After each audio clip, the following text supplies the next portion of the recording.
네, 반갑습니다. 방금 소개받은 예수의 김민 사도요한 신부라고 합니다. 제가 오늘 나눌 거는 아무튼 20분 동안 루틸리오 그란데 신부님에 대해서 얘기를 할 거예요. 근데 이 루틸리오 그란데 신부님이 그 한국에서는 잘 안 알려져 있습니다. 얼마 전에 시복이 되셨고, 그래서 그 한국에서는 아직 지명도가 거의 없죠. 얼마 전에 시복이 되셨기 때문에. 근데 루틸리오 그란데 신부님을 모르신 분들도 아마 오스카 로메로 대주교님은 다 아실 겁니다. 근데 그 프란치스코 교황님이셨던가, 아무튼 그 교회 그 한 분이 이런 말씀을 하셨죠. 루틸리오 그란데 신부님이 했던 가장 큰 기적이 무엇일까? 그건 바로 오스카 로메로 신부님을 회심시킨 것이다. 이렇게 얘기할 정도로, 그러니까 루틸리오 그란데 신부님하고 오스카 로메로 대주교님은 신학교 때부터 친구였어요. 친구였기 때문에 굉장히 밀접한 관계였고, 이게 루틸리오 그란데 신부님이 나중에 암살당하고 난 다음에 그 직후부터 오스카 로메로 대주교님의 또 다른 여정이 시작이 됩니다. 그렇기 때문에 이게 무슨 뭐라 그럴까, 바늘과 실처럼 이게 같이 연결되어 있습니다. 그래서 프란치스코 교황님 방에 프란치스코 교황님이 아니라 예수의 총장님, 우리 총장 이름이 뭐죠? 소사 아르투로 소사. 아르투로 소사. 긴장해가지고. 소사 총장님 방에 가면은 이렇게 성물이 두 개가 있어요. 첫 번째가 오스카 로메로 대주교님의 이렇게 피해 젖은 옷, 그거랑, 프란치스코 교황님이구나. 교황님, 소사 신부님이 아니라 교황님. 그 옷하고, 그 다음에 루틸리오 그란데 신부님의 그 유품이 좀 있습니다. 그러니까 다시 말하면은 이 개가 아니라 이 두 분이 그 남미와 이렇게 이 사람들한테 끼친 영향이 엄청나게 크거든요. 심지어는 프란치스코 교황님한테도 굉장히 큰 영향을 끼쳤습니다. 아무튼 그거를 지금 얘기를 하진 않겠고, 이 루틸리오 그란데 신부님이 어떤 활약, 어떤 여정을 했는지 요거를 좀 보게 될 겁니다. 제가 그냥 서서 할게요. 일단 루틸리오 그란데 신부님 한마디로 얘기하면, 제 식으로 얘기를 하면은, 일단 루틸리오 그란데 신부님이 했던 가장 큰 놀라운 일은 뭐냐면은 교회 공동체를 소생시켰다는 겁니다. 다시 말하면은 이렇게 그러니까 반짝반짝 빛나게 시골 같은데 본당에 가면은 이렇게 어르신들이 잔뜩 있고 해가지고 뭔가 이렇게 쳐져 있잖아요. 근데 마찬가지였거든요. 그러니까 할머니들의 교회였고 그랬는데, 그 루틸리오 그란데 신부님이 했던 그 프로젝트 이름이 뭐냐면은 라그란 히라 미셔너리라 그래서 그 그랜드 미셔너리 투어라고 불러요. 영어 한국말로 뭐라고 번역할지 모르겠어요. 어마무시한 복음화의 여정이라고 하나? 아무튼 그거를 1년 정도 되는 시간 동안 집중적으로 이렇게 팀을 짜가지고 시골에서 활동을 합니다. 그래서 했던 게 뭐냐면은 나중에 저희들이 보게 됐지만 공동체가 소생이 돼요. 그래서. 근데 이것들을 보게 될 겁니다. 그러니까 다시 말하면은 한 개인의 어떤 이렇게 여정이 사람들한테 계속 파급력을 끼쳐가지고 공동체, 더 크게는 엘살바도르 전체에 이렇게 운명을 바꾸는 식으로 됩니다. 그것들을 저희들 아주 간략하게 살펴보겠습니다. 일단 루틸리오 그란데 신부님은 1928년 7월 5일 날에 태어나셨고 77년 3월 10일 날에 돌아가셨습니다. 선종은 아니지, 악종을 하셨는데 암살당하셨으니까요. 연세를 보면은 딱 49입니다. 제 나이 때인데, 아무튼 저는 공동체에서 반만 축내고 있는데 루틸리오 그란데 신부님은 굉장히 엄청난 일을 하셨죠. 그런데 이게 루틸리오 그란데 신부님을 이해하기 위해서는 이분의 사셨던 시간이나 공간에 대한 이해가 굉장히 중요합니다. 이거는 아주 중요한데 이거를 좀 살펴볼게요. 이거는 조금 어려울 수 있는데, 4개의 일단 나라를 보면은, 여기 보면은 엘살바도르라고 써 있을 겁니다. 이게 중미입니다. 남미가 아닙니다. 남미하고 중미는 얘기가 굉장히 달라요. 사정도 다르고. 중미의 엘살바도르 출신이라는 거, 요거를 좀 기억하면 좋겠다. 참고로 말하면 저 위쪽에 있는 과테말라 같은 경우는 오늘날에도 실패 국가 중에 하나로 얘기가 됩니다. 굉장히 좀 힘든 나라고, 온두라스도 마찬가지고, 엘살바도르 같은 경우도 사실 나라가 지금 파탄이 나 있는 상태예요. 볼리비아만큼은 아니지만은, 베네수엘라만큼은 아니지만 아무튼 그런 나라였다. 그거를 좀 기억하면 좋을 것 같고, 일단은 중요한 건 4가지 단어입니다. 이거는 엘살바도르뿐만 아니라 라틴 아메리카를 이해하는데 이거는 다 적용이 되는 4가지 단어가 있는데, 첫 번째는 뭐냐면은 크리오요라는 단어인데, 이거 영어로 하면 크레올이라고 될 거예요. 그 다음에 프랑스어로 하면 끄레올. 아무튼 이렇게 될 텐데, 그 끄레오요가 뭘까? 이거 쉽게 말하면은, 이거는, 좀, 이게 남미의 아주 독특한 부분인데, 끄레오요라는 단어 자체는 포르투갈에서 나왔습니다. 그래서 원래 뜻은 출신지를 뜻해요. 출신지. 그래서 포르투갈 사람들이 아프리카에 딱 갔더니, 우리랑 다른 뭔가 까만 애들이 있네? 그래서 그걸, 그, 포르투갈어에서는 흑인들을 얘기해요. 북아프리카의 흑인들을 지칭할 때 끄레오요라는 말을 씁니다. 근데 이 사람들이 브라질로 딱 갔잖아요. 포르투갈이 브라질의 식민지 딱 하면서 어떤 식으로 어휘 전성, 뜻이 바뀌냐면은 백인은 백인인데 이베리아 반도 출신이 아니라 식민지에서 태어난 백인들을 크레오요라고 부릅니다. 이 사람들이 지금까지도 남미, 라틴 아메리카의 특권층을 형성을 하고 있거든요. 그래서 라틴 아메리카에 이렇게 뭐 군인들, 그 군부 독재자들 말고 그 이렇게 지배계층, 되게 그 부유한 사람들을 보면 백인 피가 되게 커요, 짙어요. 그 사람들을 끄레오요라고 합니다. 법적으로 얘기하면은 끄레오요는 백인 피가 8분의 1 이상 섞인 사람들을 끄레오요라고 불러요. 근데 그 이하로 하면은 이건 끄레오요에서 떨어지게 되는데, 이게 라틴 아메리카의 그 정치적인 어떤 권력을, 정치 권력과 경제 권력을 결정적으로 왜곡시킵니다. 이거는 나중에 다시 설명을 드릴게요. 두 번째는 뭐냐면은 이 대척점, 반대말이 있어요. 그게 뭐냐면은 깜페시노라는 단어인데, 이거는 라틴 아메리카에서만 사용되는 스페인어입니다. 이거는 번역 그 사전을 찾아보면은 농부라고 돼 있는데, 농부가 좀 아니에요. 농부는 무슨 우리나라 농부 뭐 아무튼 시간이 없으니까 쉽게 말하면 소작농입니다. 소작농. 땅을 부쳐먹는 사람들. 그래서 깜페시노라고 하면은 이건 미소사가 딱 그 시노라고 하면은 미소사라 그래서 작은 농부가 되는 거예요. 그래서 그냥 일반 농부가 아니라 자영농이나 그런 자기 땅을 갖고 있는 사람들이 아니라 지주들 밑에서 끄레오요가 되겠죠. 끄레오요 밑에서 땅을 부쳐먹는 사람들이 깜페시노라고 불리는 사람들이고, 이 사람들이 그 라틴 아메리카의 해방신학이라든지 그런 대부분의 해방의 기획들은 이 깜페시노들의 권리를 어떻게 되찾을 수 있을까? 이쪽입니다. 이게 조금 이거를 기억을 하면은 굉장히 좋고, 루틸리오 그란데 신부님 본인이 소작농 출신이었어요. 굉장히 좀 어려운 집안 출신이었고, 하필 엄마하고 아빠가 대판 싸워가지고 이혼을 했단 말이죠. 그래서 누구한테 자라느냐? 형제들하고 같이 할머니 밑에서 자랍니다. 조선 가정이었거든요.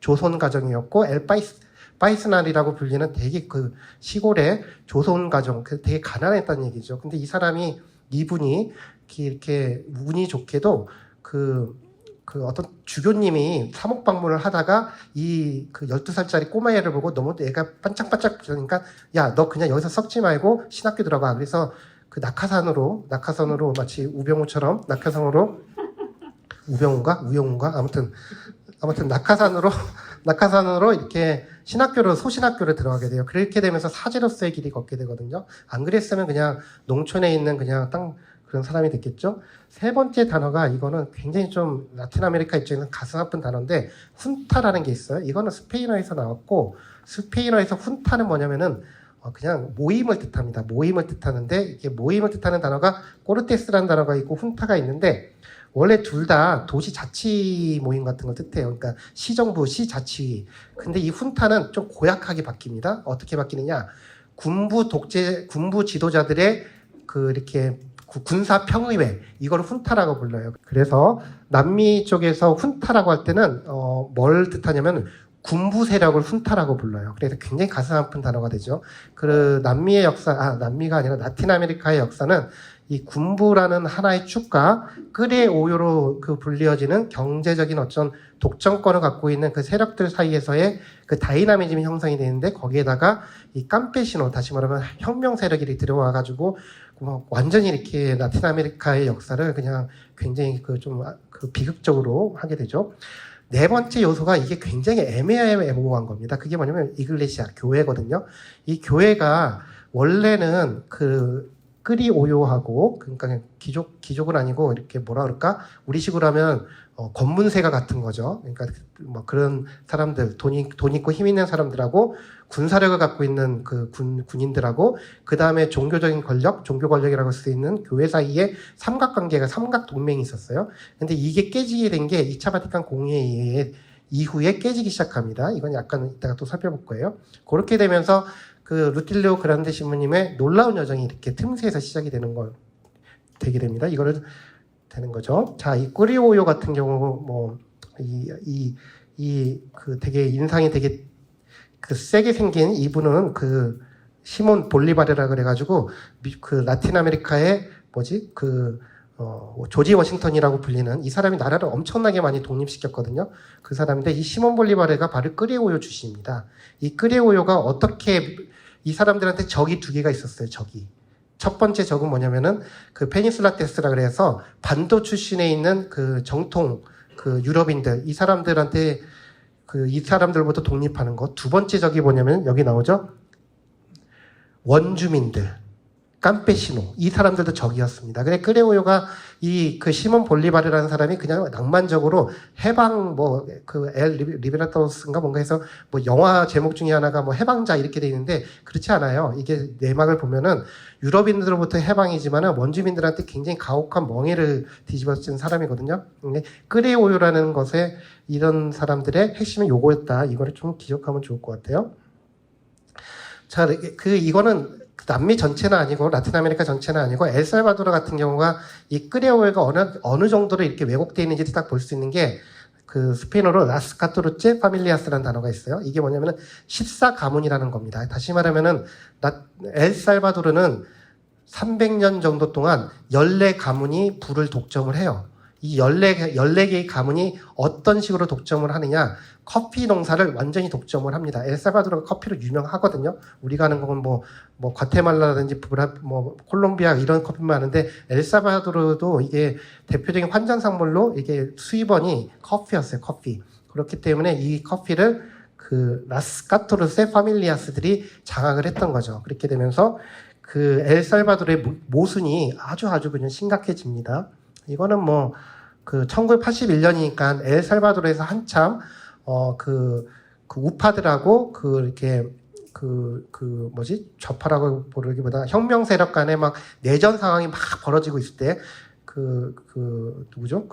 대주교님, 오스카 로메로 대주교님이 루틸리아 그란데 신부님이 암살당하고 그 다음에 오스카 대주교님이 암살당하고 난 다음에 엘살바도르는 뒤로 물릴 수 없을 정도 비환원적으로 그 폭력 상황이 극단화됐다라는 표현을 봤거든요. 그럴 때 이 사람이 연례 가문에 대해서 언급을 합니다. 이건 중요하지 않으니까 그냥 넘어갈게요. 두 번째는 이 캄페시노라는 단어인데 이게 참 뭐라 그럴까 되게 가치 중립적이긴 하지만은 이게 어떤 식으로 쓰이냐에 따라서 아름답게도 보이고 비참하게도 보이는 겁니다. 누틸리오 그란데 신부님이 쓸 때는 굉장히 아름다운 이미지를 갖고 있어요. 그게 뭐냐면은 예수님께서 우리 사이에 오셨을 때 어떻게 오셨을까? 엘살바도르의 관점에서 보면은 캄페시노스로 오신 겁니다. 우리랑 똑같은 그런 찌질하고 못난 사람으로 왔다는 거죠. 그런 점에서 보면은 캄페시노라는 단어는 경제적으로는 비천하고 그렇지만은 신앙적으로는 영성적으로 보면은 예수님과 동급이 되는 겁니다. 이게 엄청난 메시지를 낳게 되죠. 근데 이게 라틴 아메리카 신학에는 굉장히 뿌리가 깊어요. 예컨대 2006년인가 프란치스코 교황님이 부에노스아이레스 대주교로 있었을 때 마지막에 라틴 아메리카 주교회의 의장으로서 마지막으로 주관했던 아페리시다 주교회의가 있었거든요. 되게 중요한 문헌인데 여기 보면은 472번에 아주 재미있는 표현이 나와요. 이건 좀 중요하니까 읽어드릴게요. 교회는 극도로 어려운 가운데 가족을 부양하고 대지의 결실을 모두에게 제공하기 위해 온갖 노고를 다하여 관대한 사랑으로 대지를 돌보는 앞절을 얘기하면 하느님의 창조 질서에 동참한 땀 흘리며 동참했던 바로 캄페시노스에게 가까이 가려고 한다. 이게 캄페시노스라는 단어가 굉장히 격상이 되잖아요. 이게 마치 하느님이 이 세상을 창조하시고 이 창조된 세상을 유지하기 위해 가지고 막 구슬땀을 흘리듯이 이게 바로 농부들이 하는 거라는 겁니다. 이게 굉장히 신학적으로 보면 굉장히 높아지는 걸 저희들이 보게 되죠. 굉장히 요거를 좀 기억을 하시면 좋을 것 같아요. 마지막으로 이 인상 더럽게 생긴 분이 이 칠레 쪽이에요. 칠레 쪽인데 피노체트죠. 훈타. 이것을 좀 설명을 하면은 라틴 아메리카 대부분이 그렇지만은 엘살바도르 같은 건 딱 그 쿠데타가 일어난 이것만 보더라도 얼마나 혼란스러웠는지를 알 수가 있을 거예요. 1960년대 쿠데타 벌어져가지고 요 레무스라는 사람이 쫓겨나요. 그 다음에 1961년에 몰리난가? 아무튼 이 사람이 딱 정권을 잡고 난 다음에 72년에 또 쫓겨나요. 그 다음에 79년도에 쿠데타가 이루어지는데 이 79년 쿠데타가 이루어지게 된 배경에는 바로 루틸리오 그란데 신부님하고 오스카 로메로의 대주교님의 암살이 있습니다. 이때 그 교회가 완전히 훈타 군부 세력하고 척을 지게 돼요. 척을 지게 되니까 이게 그 내란에 완전히 빠지게 되거든요. 요거를 좀 이런 상황에 바로 루틸리오 그란데 신부님이 계셨다는 걸 자 보면 됐고, 자 교회가 입장이 되게 복잡해요. 복잡한데 일단 아름다운 얘기만 할게요. 일단 수님들도 많이 계시고 하니까 아름다운 얘기만 하면은 일단 그 2차 바티칸 공의회로 인해 가지고 2차 바티칸 공의회가 끝난 직후에 남미의 주교들이 라틴 아메리카 주교들이 돌아갑니다. 돌아가가지고 이 2차 바티칸 공의회 정신은 어떻게 우리가 라틴 아메리카의 고유한 맥락 속에서 살아갈 것인가 미친 듯이 고민해요. 그 고민의 결과 바로 1968년에 나오는 메데인 문헌이라는 겁니다. 그 메데인 문헌이라는 거는 해방신학의 주창이고 그게 아니에요. 문헌이라는 메데인 주교회의 또는 메데인 문헌은 2차 바티칸 공의회를 라틴 아메리카의 컨텍스트에서 우리가 어떻게 살아갈 것인가에 대한 치열한 고민이 달려 있는 거거든요. 근데 여기 보면은 이 의의를 뺀니 레흐노라고 불리는 프랑스 그 학자가 이렇게 얘기해요. 이거는 진짜 전적으로 동의가 되는데, 메데인은 라틴 아메리카의 교회, 군부, 부유한 엘리트, 아까 전에 끄레오요라고 불렸던 이 세 개의 오래된 동맹은 흩어버렸다. 이렇게 되는 겁니다. 그러니까 메데인 이후로 균열이 쩍 하고 벌어진 겁니다. 그 균열이 쩍 하고 벌어졌던 거를 엘살바도르에서는 누가 표상을 하느냐? 바로 루틸리오 그란데 신부님이 표상을 하는 거죠. 그러면 이 양반이 도대체 뭔 일을 한 거냐? 거기 보면은 여기 조그맣게 영어로 이렇게 알아보지 못하게 했는데 일부러 그런 거예요. 아무튼 제가 이렇게 보면은 아길라레스 시골 본당의 보구마의 실험이라는 제목입니다.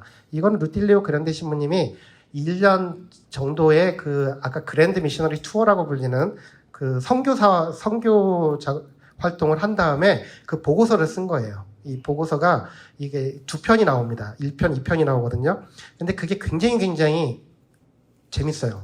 이거는 나중에 저희 인권연대 홈페이지에 한 1년 정도 지난 다음에 들어오시면 제가 미친 듯이 번역을 해가지고 올려놓을 테니까 한번 보시면 될 것 같고, 그러면 이걸 아길라레스 요거를 조금 설명을 드릴게요. 이게 거의 다 끝나가니까 걱정하지 마십시오.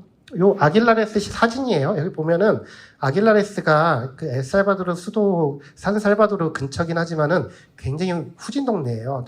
되게 낙후된 곳이거든요.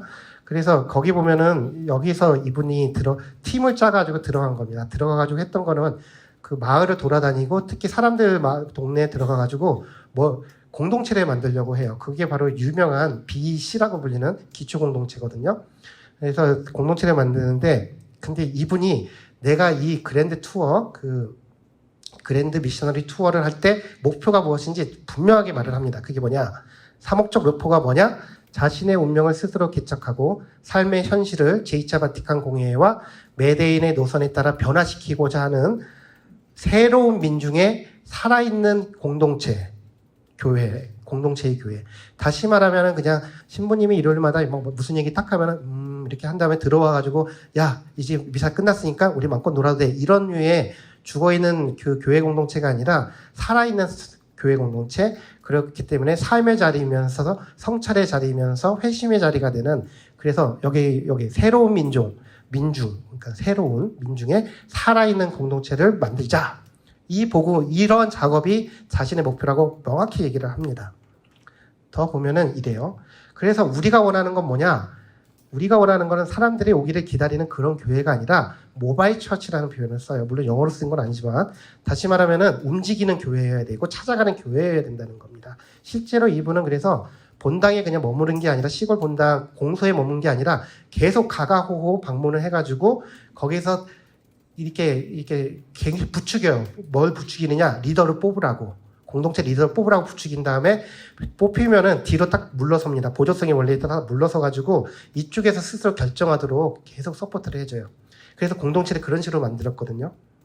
그래서 또 이게 더 명확히 나오죠. 목표 중에 하나가 뭐냐? 평신도가 교회에서 책임과 지위를 맡는 것.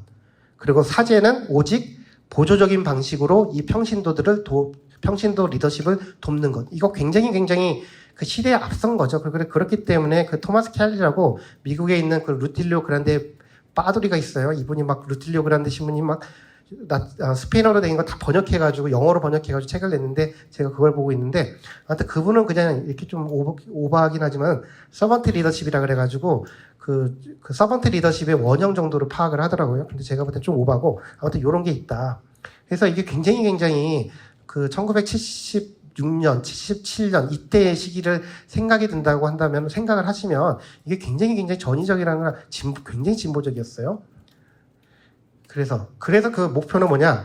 이 민중들이 그럼으로써 자연적인 지도자가 되는 거. 그래서 애니메이터는 뭐냐면은 그냥 야 우리 갑시다 이게 아니라 어떻게 생각해? 우리가 생각해 어디로 가야 된다고 생각해? 해서 스스로 이렇게 사람들이 이렇게 움직일 수 있도록 그 부추기는 거거든요. 촉진자가죠. 이 애니메이터가 되기를 바란다. 요런 얘기를 합니다. 그래서 그러면 무슨 일을 그 결과가 뭐냐? 이 양반 이렇게 하다가 총 맞아 죽었단 말이에요. 그럼 끝이냐? 아니에요. 이거는 그 뭐 교회 쪽에서 얘기하는 게 아니라 역사학자의 관점을 볼게요. 이 책을 되게 그 호아킨 차베스라는 분인데 유명하진 않아요. 근데 이 책이 되게 아무튼 이 책은 되게 꽤 괜찮은 책이더라고요. 그게 뭐냐면은 엘살바도르의 내전의 지적 기원이라는 책이 있어요.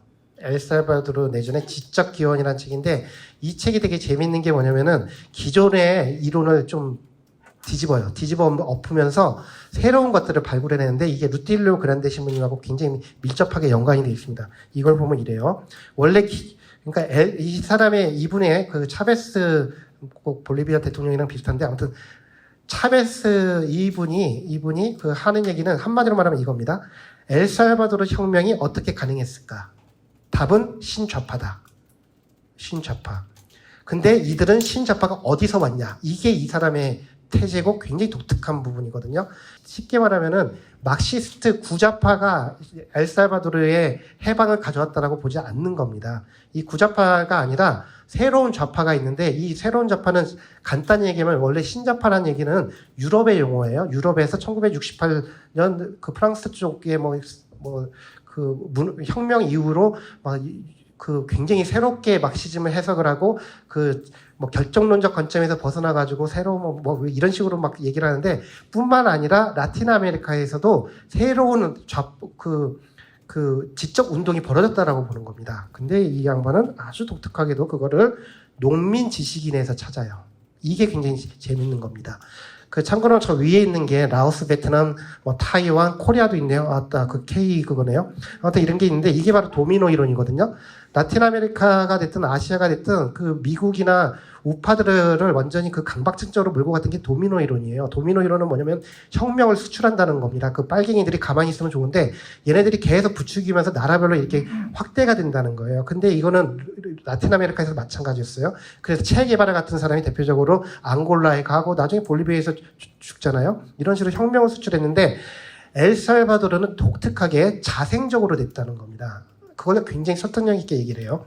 근데 이 자생적인 그 신좌파들, 농민들의 백그라운드는 깜페시노스, 이 사람들, 이게 어떻게 형성되느냐? 한마디로 말하면 루틸리오 그란데 신부님과 같은 가톨릭 사회교리 워크숍들, 이 그랜드 미셔너리 투어가 사람들을 일깨웠다는 겁니다. 당신이 그렇게 원했던 대로 사람들이 깨어나게 만들고 이 깨어난 사람들이 엘살바도르의 미래에 대해서 새롭게 그리고 그래서 그 결과가 바로 엘살바도르의 해방과 혁명으로 나왔다는 게 차베스 이분의 얘기죠. 굉장히 재밌는 얘기죠. 자, 그래서 정리를 하면 이래요. 그 루틸리오 그란데 신부님이 새로운 시대를 위한 새로운 주체를 꿈을 꿨다라는 거, 그리고 새로운 시대의 새로운 주체는 어떤 주체냐? 자신의 운명을 누가 시키는 대로 하는 게 아니라 루틸리오 그란데 신부님이 교회에 대해서 되게 비판적이었어요. 이분이 원래 신학교 교수였다가 쫓겨나거든요. 그 이유가 뭐냐면은 요 부분 때문에 그렇습니다. 민중들의 그러니까 교회는 원래 그 가르치는 존재였 있단 말이죠. 라틴 아메리카 엘살바도르에서도. 근데 그게 아니라 민중들 리더십을 키워야 된다라고 계속 얘기를 하면서 신학생들을 계속 그 실습을 막 보내니까 그것 때문에 짜증이 나가지고 쫓겨나가지고 그 다음에 했던 게 바로 이분이 그 아길라레스로 들어가는데, 그래서 자신의 운명을 개척하는 새로운 민중을 만들었다. 그리고 민중이 뭐냐? 그 역사학자 그 차베스의 말에 따르면 농민 지식인이 되는 것이고, 이 사람들이 바로 그 엘살바도르의 새로운 역사의 장을 열었다. 요게 바로 그 얘기입니다. 아무튼 제가 나눌 얘기는 다 나눴고, 아무튼 제 이야기는 이걸로 마무리를 하고 질의응답은 나중에 또 받도록 하겠습니다.